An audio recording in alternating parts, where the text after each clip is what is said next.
La femme indépendante qui s'autosuffit à elle-même est un mythe. Je vais t'expliquer pourquoi, chiffres et études sociologiques à l'appui, tu verras que oui, la femme a aussi besoin d'un homme dans sa vie et que c'est possible d'en trouver un bon si tu es une femme ambitieuse et indépendante qui aspire au mariage. Bienvenue dans ma chaîne Esther Aude. Ici, on parle féminité charismatique, mindset d'élite et relations du dating au mariage. Si tu es une femme ambitieuse et indépendante, mais que tu es frustrée de ne pas trouver l'amour, je te partage les clés pour devenir l'idéal féminin de ton perfect match. Pour aller plus loin et déconstruire tout ce qui, dans ta vie, sabote tes chances d'enfin t'épanouir dans ta future relation, je t'invite à rejoindre le Hub Esther Aude en t'inscrivant à ma newsletter podcast. Je t'y partage les stratégies appuyées sur les sciences humaines et la sagesse divine biblique pour devenir la femme qu'on voudra épouser. Alors comme habituellement, on va commencer un peu avec des statistiques, parce que je trouve que c'est intéressant d'observer un peu les chiffres. Il faut savoir que 88% des Français déclarent ressentir une charge mentale et 40% disent ressentir une charge mentale forte. Et en fait, ça concerne surtout les personnes qui ont des responsabilités professionnelles élevées, en plus d'avoir des enfants, et souvent, ce sont les femmes qui sont concernées. Il y a aussi des chiffres qui disent que parmi les entrepreneurs, 42% des femmes ont vécu des burn-out contre 28%, donc c'est quasiment moitié moins chez les hommes. Donc ça montre en fait que, il y a une différence quand même en termes de capacité à supporter le poids de la charge mentale chez les hommes comme chez les femmes, à métier équivalent, en l'occurrence entrepreneur. Il y a aussi une autre stat que j'ai observée où on voit que les femmes solopreneurs, elles travaillent plus d'heures lorsqu'elles vivent seules. Donc là, on ne parle pas de femmes entrepreneurs qui ont des enfants, etc. On parle vraiment de femmes seules, célibataires. Mais en fait, quand elles sont célibataires, elles travaillent beaucoup plus en tant qu'entrepreneur. Aussi, la femme, elle est plus sujet à l'épuisement, burn-out, charge mentale, que l'homme, seul ou avec des enfants, qu'il y ait ou pas de père, hein. Donc vraiment, la femme, elle est beaucoup plus sujet à des burn-out, à de l'épuisement physique, psychique, etc. Donc ici, en fait, par rapport aux chiffres que je suis en train de vous donner, il ne s'agit pas d'identifier le grand méchant homme comme responsable qui n'aide pas, mais en fait de faire le constat d'une réalité physique et psychique, que les femmes ont moins de capacité physique à supporter les charges et l'intensité de la solitude. Et ça passe aussi par la capacité à supporter la charge mentale et la solitude. On dit souvent que les femmes, elles sont plus fortes que les hommes mentalement, etc.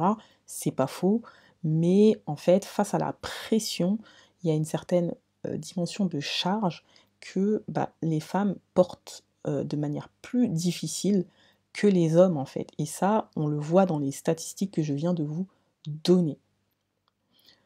Et en fait, un des problèmes pour moi qui réside dans ce mythe de la femme indépendante, etc., c'est le problème de l'autosuffisance.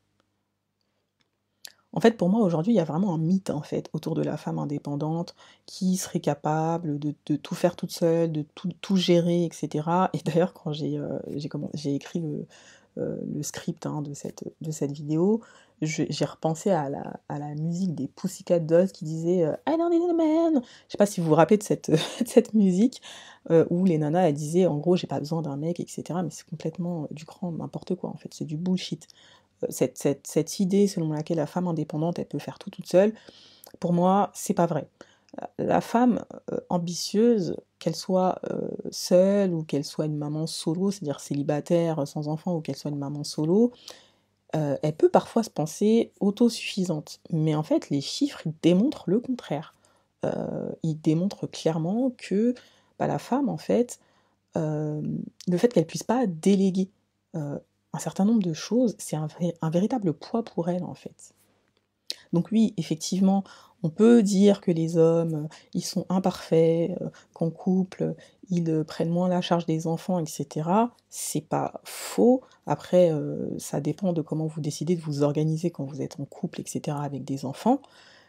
Mais en fait, il se trouve qu'il y a des récentes études qui montrent que les hommes, ils se disent prêts en fait à, plus partager les tâches et cetera et je pense qu'en Occident, en l'occurrence, parce que moi je m'adresse à des femmes de l'Occident, ben, c'est déjà le cas en fait, hein. Les hommes, font quand même quelques efforts, en tout cas les hommes bien, parce qu'ici on ne parle pas des hommes pas bien, on ne parle pas des hommes abusifs. Moi quand je parle de perfect match, il y a des critères et je m'appuie sur ces critères-là pour parler des hommes. Tous les autres hommes là, les incels et compagnie, je les compte pas en fait dans les hommes, qui sont, des potentiels. Donc effectivement, ces hommes-là, ils sont prêts à aider tout ça, mais il faut quand même reconnaître que les femmes, elles sont souvent heu, à cause de cette un peu maladie de l'hyper-indépendance, et leurs grandes exigences en fait, elles vont souvent faire obstacle en fait à l'aide que peut leur procurer leur conjoint.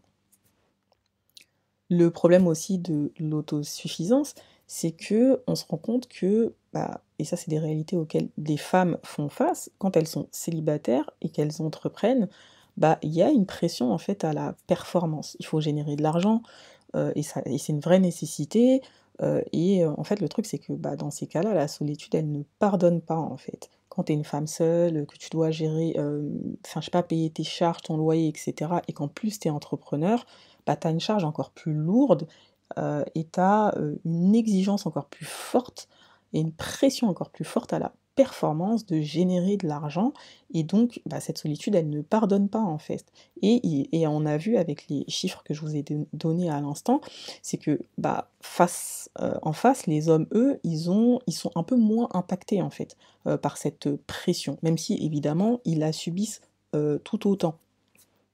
Donc c'est pour ça que pour moi, de mon point de vue, en fait, l'indépendance de la femme, ce truc d'autosuffisance là, en fait, c'est un mythe, en fait. C'est pas une réalité. Non, les femmes, même si elles peuvent être autonomes, en capacité de prendre soin d'elles-mêmes, d'assurer leurs propres arrières et d'être d'une certaine manière indépendantes, bah, en fait, ce truc de l'hyper-indépendance, de la femme qui peut se débrouiller seule et faire comme elle veut, toute seule, sans que jamais personne ne l'aide, c'est un mythe. Non, les femmes ont besoin des hommes. Les femmes ont besoin d'avoir, quelqu'un à leur côté qui prend soin d'elles, qui leur permette aussi de se reposer et ainsi de suite. Et même quand on est, une femme seule sans enfant, assurer sa subsistance économiquement et cetera, ce n'est pas, aussi simple que ça, surtout quand on est entrepreneur. Évidemment, ici, dans cette chaîne, moi, je m'adresse aux femmes ambitieuses et indépendantes, c'est-à-dire à des femmes qui, font des études parce que, ben, elles veulent faire des grandes choses dans leur vie, soit elles sont, entrepreneurs ou elles sont cadres, elles ont un certain statut, elles sont, cadres intermédiaires et cetera. Donc c'est plus facile quand on est une femme, qui travaille, qui a un statut stable et cetera. C'est beaucoup plus difficile quand on fait des études et encore plus difficile quand on est entrepreneur. Donc la solitude, elle se paye cher, en fait, dans ces conditions-là. Donc qu'est-ce qu'il faut retenir là de ce que je suis en train de vous dire? C'est que finalement, ce qu'on observe, c'est que les femmes, elles sont plus sujets à des burn-out, et à une charge mentale importante face notamment à la solitude, à la pression, économique, du monde dans lequel on vit, occidental et plus elles ont des responsabilités élevées, en plus d'avoir des enfants et cetera, plus en fait, bah, c'est difficile d'être seul.